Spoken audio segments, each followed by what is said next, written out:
Assalamualaikum warahmatullahi wabarakatuh. Perkenalkan, nama saya Sarah Lutfia Ahmad dengan NIM 2404302.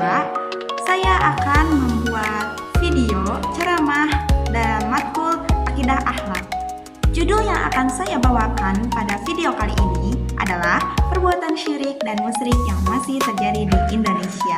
Halo, apa kabar teman-teman semua? Semoga kalian semua dalam keadaan sehat, semangat, dan selalu dilindungi Allah Subhanahu wa Ta'ala.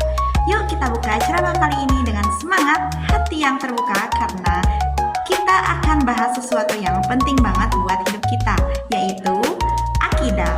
Tapi bukan ceramah yang bikin ngantuk ya. Kita bakal bahas dengan gaya santai, seru, relevan, dan sangat berdaging. Let's go. Kenapa sih akidah itu sangat penting? Jadi, akidah itu kayak fondasi rumah. Kalau fondasinya kuat, rumahnya bakal kokoh. Tapi kalau fondasinya rapuh, rumahnya bisa roboh walaupun kena angin sedikit. Nah, akidah juga sama kayak gitu. Kalau akidah kita kuat, hidup kita bakal stabil, tenang, selalu dalam lindungan Allah. Tapi kalau akidah kita lemah, apalagi sampai kena virus yang dinamakan syirik, wah bahaya banget. Bisa-bisa amal ibadah kita hangus. Ngomong-ngomong, apa itu syirik? Syirik itu kayak virus gaib yang bikin akidah kita rusak.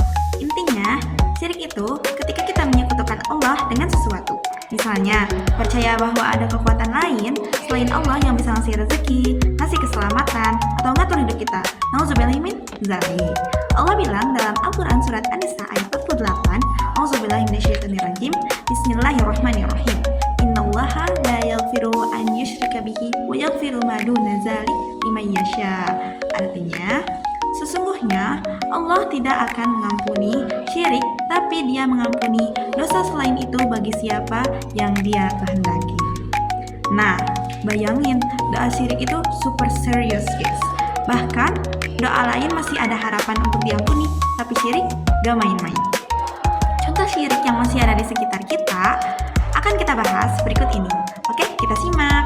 Nah, sekarang kita bahas contoh-contoh syirik yang mungkin tanpa sadar masih terjadi di sekitar kita, bahkan di kalangan anak muda. Jangan-jangan kita sendiri pernah terjebak. Tanya, ayo simak. Yang pertama, percaya jimat atau barang pembawa hoki. Nah, di sini ada yang pernah pakai gelang batu atau benda-benda tertentu karena percaya itu bahwa bisa bikin hoki atau ngusir sial. Nah loh, hati-hati guys, itu termasuk syirik yang kecil. Kita harus percaya bahwa hanya Allah yang ngasih rezeki, keberuntungan, perlindungan. Benda-benda itu cuma benda mati, gak ada kekuatannya sama sekali. Yang kedua, datang ke dukun atau paranormal. Di sini ada yang pernah iseng-iseng chat dukun online atau baca ramalan zodiak gak? Walaupun buat seru-seruan doang, itu tetap bahaya loh. Rasulullah SAW bersabda, "Man ata arrafan fas'alahu an syai'in lam tuqbal lahu salatu arba'ina lailah." Yang artinya, barang siapa yang mendatangi dukun, maka salatnya gak akan diterima selama 40 hari. Hadis riwayat Muslim. Wah, rugi banget kan? Salat 40 hari gak diterima cuman karena iseng chat dukun online. Jadi, mending jauh-jauh deh dari sifat yang kayak gitu, oke? Yang ketiga, yaitu ikut ritual syirik. Di beberapa daerah, masih ada ritual-ritual yang mengandung unsur syirik, kayak sesajen, nyembah roh, leluhur, atau minta-minta ke kuburan. Walaupun itu bagian dari budaya kita sebagai muslim, harus tegas bahwa tauhid di atas segalanya.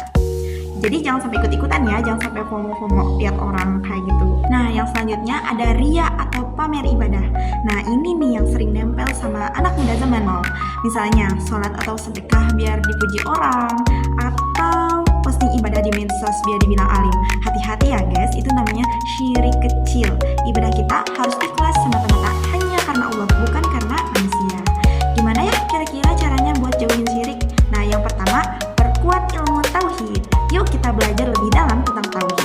Baca buku, ikut kajian, atau tonton video tentang akidah. Semakin paham, semakin kuat iman kita. Yang kedua, perbanyak doa. Rasulullah SAW mengajarkan kita doa untuk menghindarkan dari syirik, yaitu Bismillahirrahmanirrahim. Allahumma inni a'udzubika an usyrika bika wa an a'lamu wa astaghfiruka lima la a'lam. Yang artinya, ya Allah, aku berlindung kepadamu dari menyekutukanmu, sedangkan aku mengetahuinya, dan aku memohon ampunanmu dari apa yang tidak aku ketahui. Jadi, Jadi kita minta nih sama Allah supaya dijauhkan dari sifat syirik, baik yang kita sadari maupun yang gak kita sadari.